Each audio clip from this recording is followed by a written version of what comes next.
had all bought store clothes where we stopped last. I never knowed how clothes could change a body before.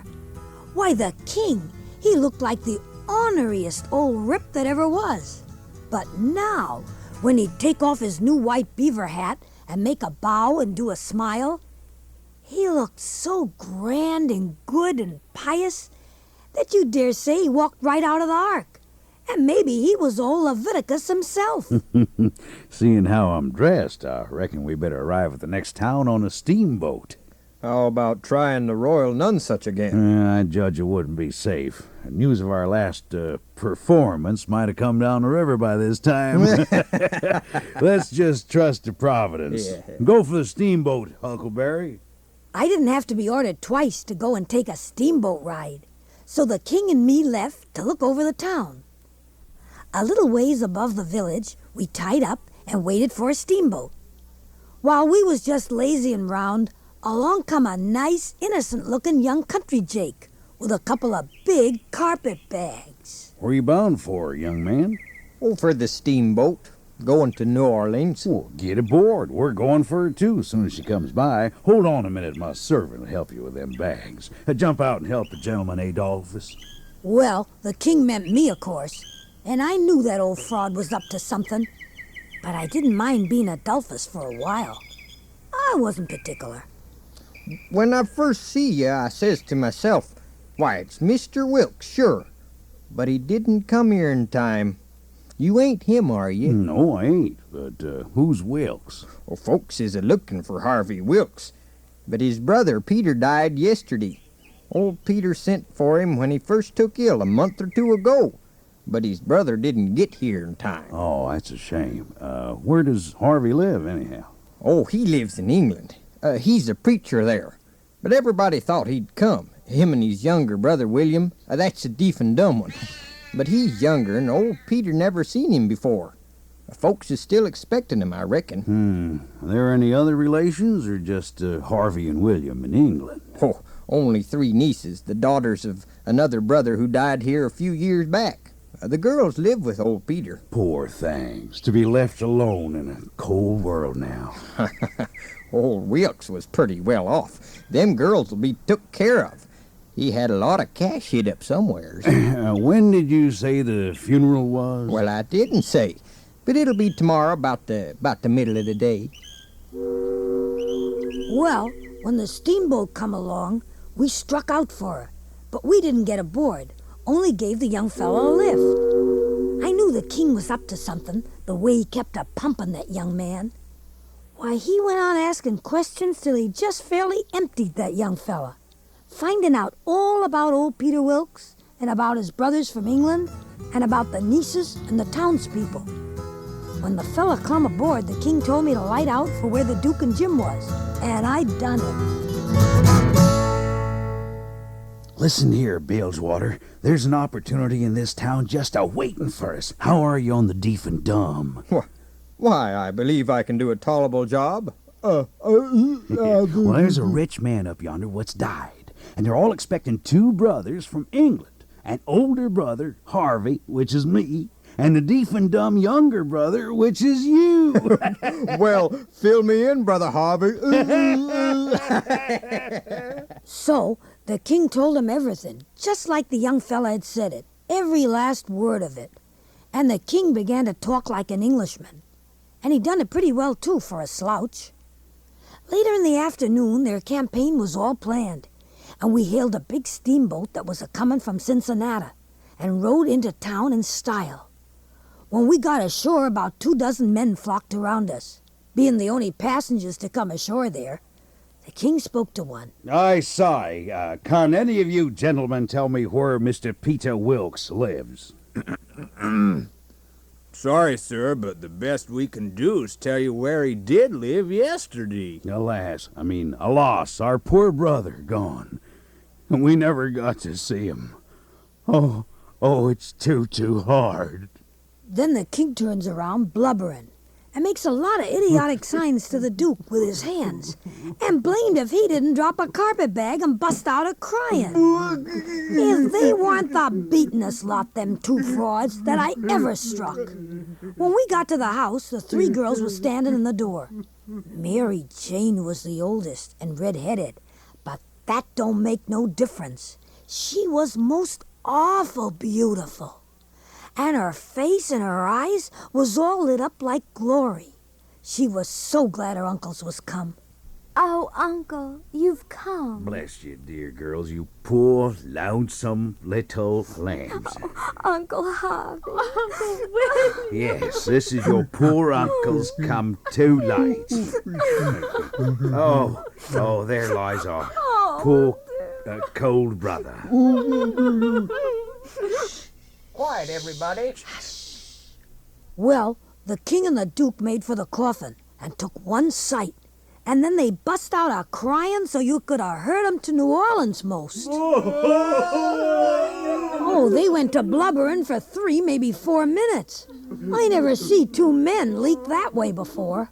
And mind you, everybody was doing the same. The place was just damp with folks a-sobbing and swabbing their eyes. I never see anything so disgusting. Finally, the king, he gets up and works himself up and slobbers out a speech, all full of tears and flapdoodle. Forgive us, dear friends, for carrying on so, but this has been a sore trial for me and my poor deaf and dumb brother. After coming 4,000 miles and then missing our dear brother alive. But our tribulations has been sweetened and sanctified to us by your dear sympathy and these holy tears. Amen. The king, he kept up the slush and rot till it was just sickening, until somebody started up the music.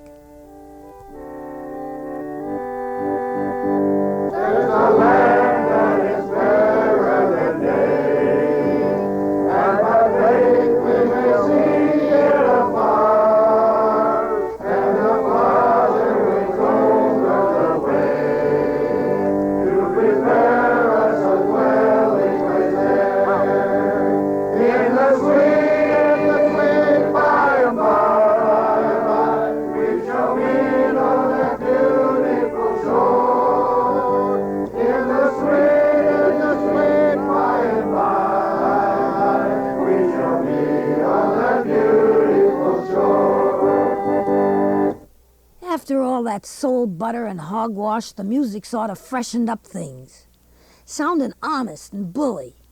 Well, the king shook hands with everybody, getting to know all the friends of poor dead Peter, and making a pretty good show of it. And the duke was a goo-gooing all the time like a baby. Finally, Mary Jane fetched a letter her uncle had left behind, which was sort of a will. It give the house and $3,000 in gold to the girls, along with a business and other property, and another $3,000 in gold to Harvey and William.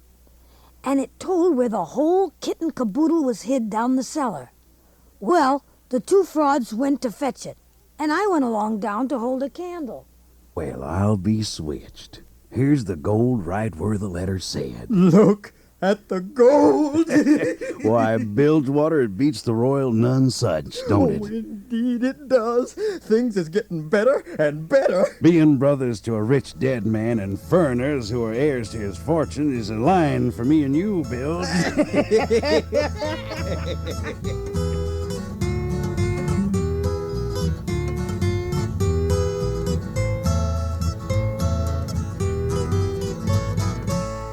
Most everybody would have been satisfied with a pile and took it on trust.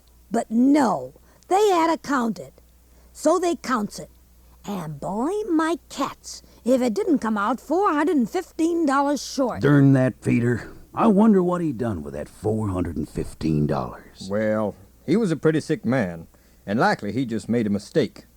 The best way is to let it go and keep still about it. We can spare it. Oh, shucks, yes, we can spare it. What I'm saying is folks might get suspicious if the full amount ain't there. We ought to lug this here money upstairs and count it before everybody. But when the dead man says there's $6,000 stowed away, there better be the full amount. Hold on.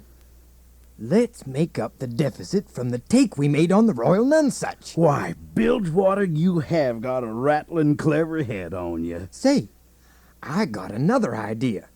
Let's go upstairs and count this money and then take and give it to the girls. Good lad, Duke, let me hug you. It's the most dazzling idea that ever a man struck. It's the bulliest scheme yet.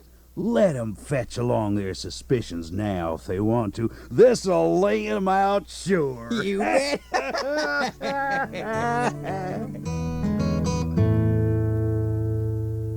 When we got upstairs, everybody gathered around the table, and the king counted it and stacked it up in piles, all gold coins. Everybody looked hungry at it and licked their chops. Then the king began to swell himself up for another speech. Friends all, our poor brother, what lays yonder, has done generous by them that's left behind in the vale of sorrows. And he's done generous to these here poor little lambs, his nieces.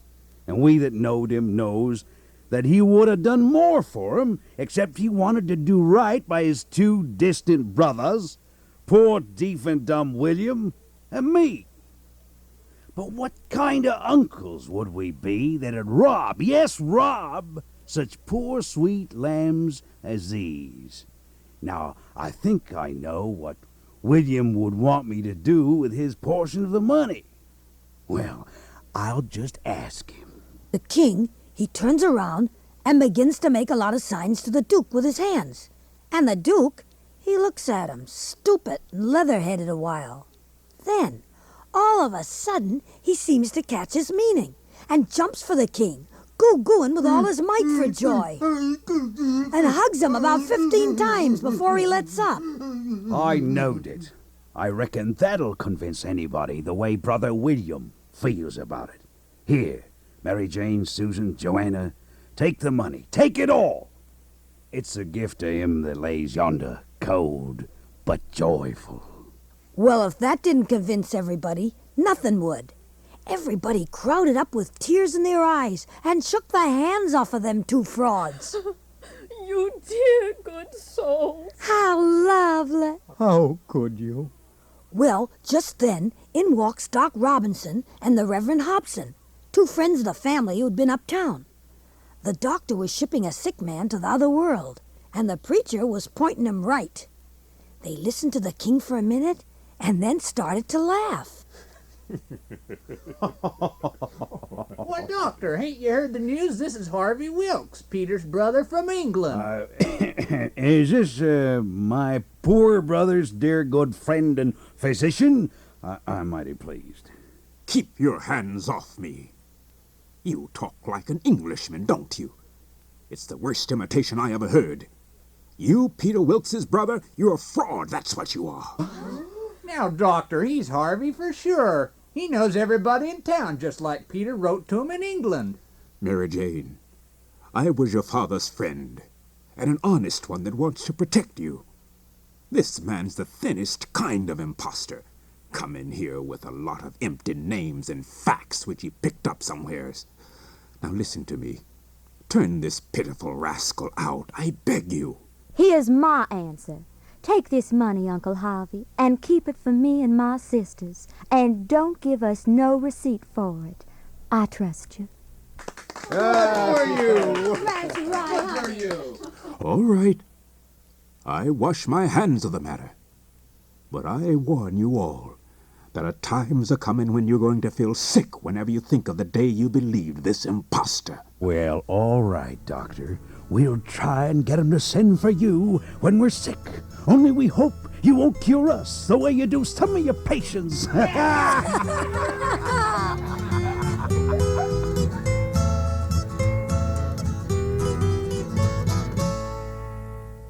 That night there was a big supper, and all the close friends was there. And I stood behind the king's and the duke's chairs and waited on 'em, and the servants waited on the rest. Mary Jane said how bad the biscuits was, and how mean the preserves was, and how ornery and tough the fried chicken was. and all that kind of rot, the way women always do to force out compliments. And the people all knowed everything was tip-top and said so.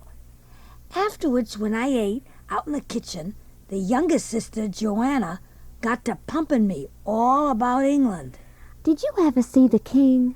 Well, I bet I have. He goes to our church. What, regular? Sure. His pew's right over opposite our'n, on t'other side of the pulpit. I thought the king lived in London. Well, he does. Where would he live? But I thought you lived in Sheffield with Uncle Harvey. Well, I see I was up a stump. I had to let on to get choked with a chicken bone so's to get time to think how to get down again.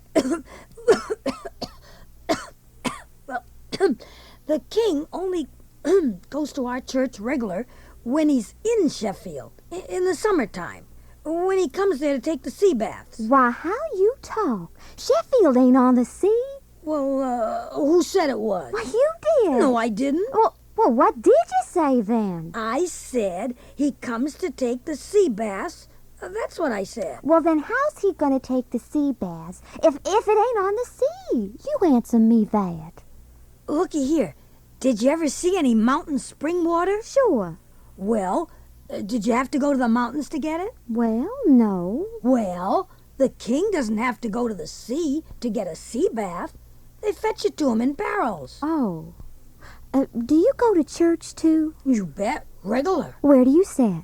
Why, in our pew, of course. Whose pew? Why, our'n.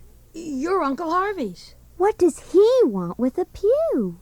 Why, he wants to sit in it. What do you reckon he wanted with it? Why, I thought he'd be at the pulpit a-preaching. I see I was up a stump again. I plumb forgot that old phony was supposed to be a preacher. So I got to choking again and got another think. Why, blame it. Do you suppose there ain't but one preacher to a church? What do they want with more? Well, to preach before a king, naturally. They don't have no less than 17. 17? My land, why? I wouldn't sit through such a string of sermons as that. Not if I never got to glory. Well, it must take 'em a week to wind up the service. Oh, shucks, they don't all of 'em preach the same day. Only one of 'em. Then why do they have so many? Why, they're for style. Now, why are you talking this boy's leg off, Joanna? Well, he's told some stretchers, I reckon, and I can't swallow 'em all. Joanna, it don't make no difference what he said. That ain't the thing. The thing is for you to treat him kind. Remember, he ain't in his own country and amongst his own folks. Well, Joanna, she asked my pardon, and she done it beautiful. She done it so beautiful, it was good to hear. And I wished I could tell her 1,000 lies so she could do it over again.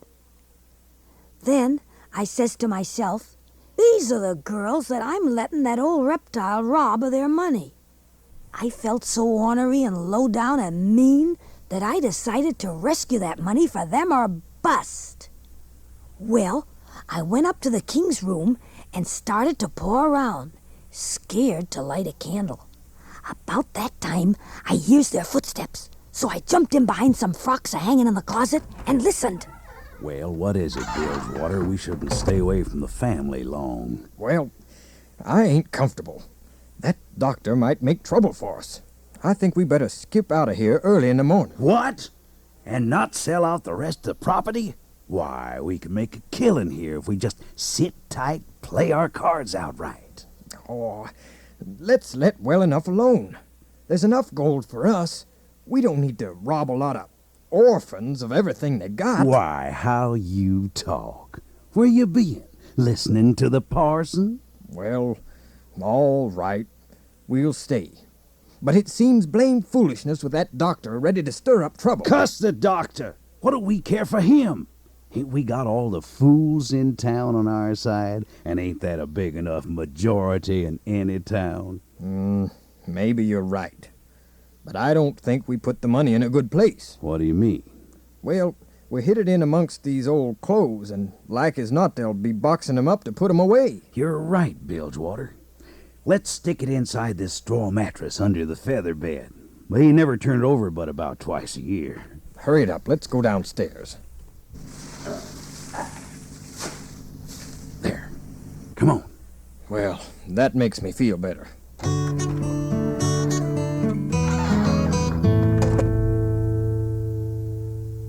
Well, I felt better too. Before they was halfway downstairs, I had snaked the bag of gold out of the mattress and went up to the cubby where I was a-sleepin'. I was in a sweat to get done with the business. So, when the king and duke come up and went to bed, I slipped down the ladder with the gold. I was just passing the parlor where the corpse was a-lyin' when, drat it, somebody started down the stairs. I darted into where old Peter was stretched out, looking for a place to stash the gold, and the only place I see to hide the bag was in the coffin. So I tucked the money in under the lid, just down below where his hands was crossed and out of sight. Then I walked out real slow and mournful.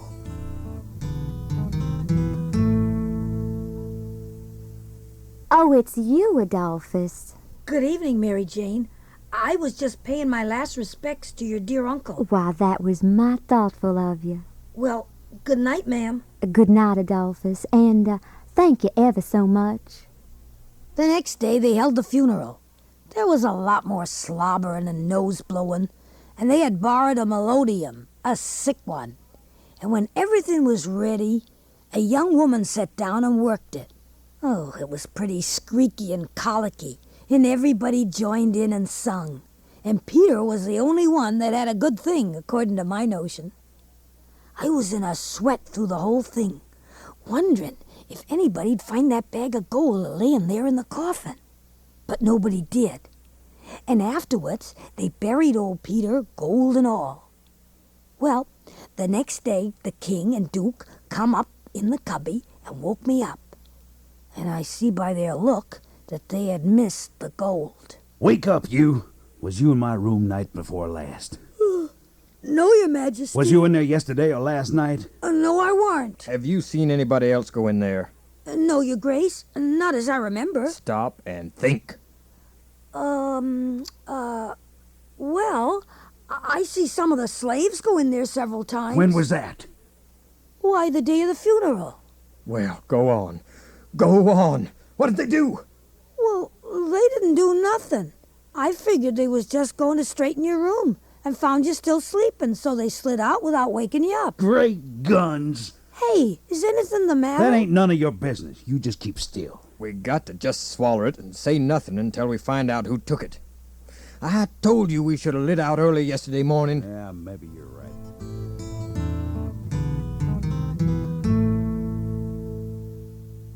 I see I had to act fast. I reckon a body that ups and tells the truth when he's in a tight place is taking considerable many risks. But I had to do it. So I slipped in to see Miss Mary Jane. Miss Mary Jane, I just got to talk to you. It's real important. What is it, Adolphus? Now, don't you holler. Just sit still and take it like a man. I gotta tell the truth, and you want to brace up, Miss Mary, 'cause it's a bad kind and gonna be hard to take. Well, goodness sakes alive, what is it? Well, these uncles of yourn ain't no uncles at all. They're a couple of frauds, regular deadbeats. There now, we're over the worst of it. You can stand the rest middlin' easy. I told her every blame thing, from where we first struck that young fool going for the steamboat, right up to when we met the family on the front porch. Finally, she jumps up with her face afire like sunset. The brutes! Don't waste a minute. We'll have 'em tarred and feathered and flung in the river. Just hold on. It's a rough gang, and there's another person hiding downriver that you don't know about. Him and me'd be in considerable trouble unless we can get loose of these frauds. Well, what are we going to do? Well, you slip out of town for the day and visit some friends and give me time to work things out and get away. But if you're gone, how can we prove those rascals is frauds? Oh, I could swear they was beats and bummers, but there's others can do better than what I can. Give me a pencil and a piece of paper. There. Royal Nonsuch, Bricksville. If you want witnesses about these rapscallions, send up to Bricksville and say you've got the man that played the Royal Nonsuch. You'll have the entire town down here before you can hardly wink. And they'll come a-boiling, too. Well, I'll go over and spend the day with the Lothrops. Good. There's one more thing. That bag of money. Well, they've got that. And it makes me feel pretty silly to remember that I gave it to them. Well, they hain't got it. Why, who's got it? I had it because I stole it away from them. But then I hid it. Where? Well, I'd rather not tell you where I put it. Not just yet. But I'll write it down for you on a piece of paper.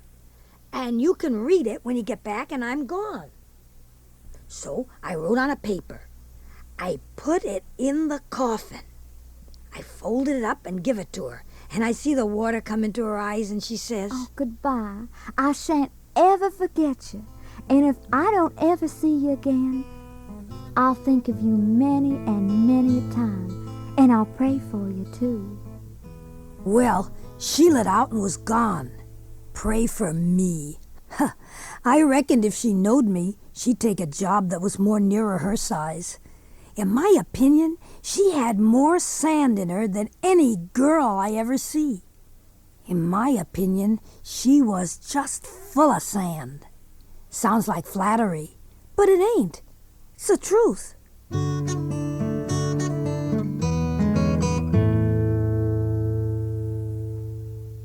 The king and the duke bluffed their way along throughout the public auction, selling everything that belonged to poor dead Peter Wilkes. Well, whilst they was at it, I'll be ding-busted if a steamboat didn't land with the two real brothers, who come with a crowd a-whooping and yelling and laughing, wondering now which was the real brothers and which was scoundrels. They was fetching a very nice-looking old gentleman along, and a younger one, with his right arm in a sling. And the old fella, he said he was Harvey Wilkes, and that the young man with him was William. Well, now, we had 2 sets of heirs from England, and I calculated it was going to get pretty rough for our gang. Everybody went down to the tavern, and they sailed in on the general investigation. And it was the worst mixed-up thing you ever see. Let's have 'em write something down. We got some letters from the English Wilkes, ain't we? Good idea, Levi. That'll fix it. Here's some paper and a pen.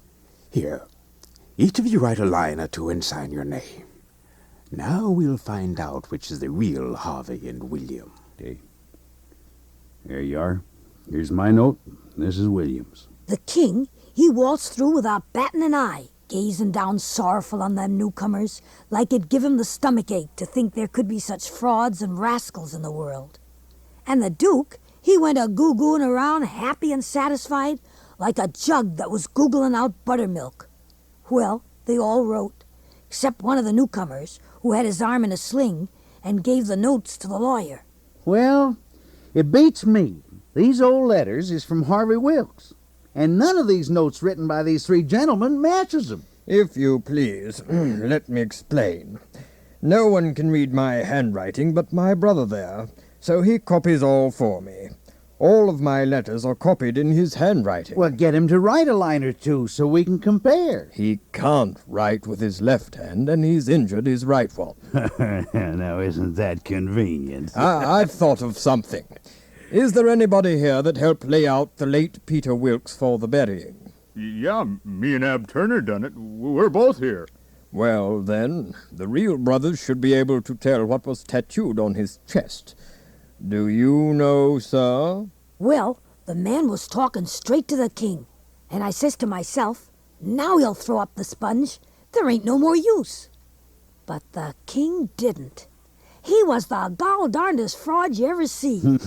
It's a very tough question, ain't it? Yes, sir. I can tell you what's tattooed on his chest. It's just a small, thin blue arrow. That's what it is, but if you don't look close, you can't see it. Now, what do you say, eh? There. You heard what he said. Was there any such mark on Peter Wilkes' chest? We didn't see no such mark. I didn't see it. Good. Now, what you did see on his chest was a small P, and a B, and a W, his initials. Come, isn't that what you saw? No, we didn't. We never saw any marks at all. The whole mess of 'em is frauds. Let's ride 'em on a rail. Let's give him a ducker. Listen, there's only one way to get this straightened out. Let's go and dig up poor old Peter and look. Good. All right. Yeah, let's do it. Well, we swarmed along down the river road to the graveyard, and they was carrying on like wildcats. And to make it more scary, the sky was darking up, and the lightning was beginning to wink and flitter. When they got to the grave, they found they had about 100 times as many shovels as they wanted. But nobody hadn't thought to fetch a lantern. They sent for one and started in digging anyway. Finally, they dug old Peter up and was about to look for that tattoo when all of a sudden the lightning let go a perfect sluice of white glare, and somebody sing out, By the living jingo, here's a bag of gold on his chest. Well, the man who was holding my arm, he let out a whoop like everybody else and dropped my wrist. There warn't time to swap knives. The way I lit out and shinned for the road in the dark, there ain't nobody can tell. Well, I skipped through town and made for the river and begun to look sharp for a boat to borrow. I found a canoe that wasn't chained and untied her and struck for the place where Jim was a-hiding.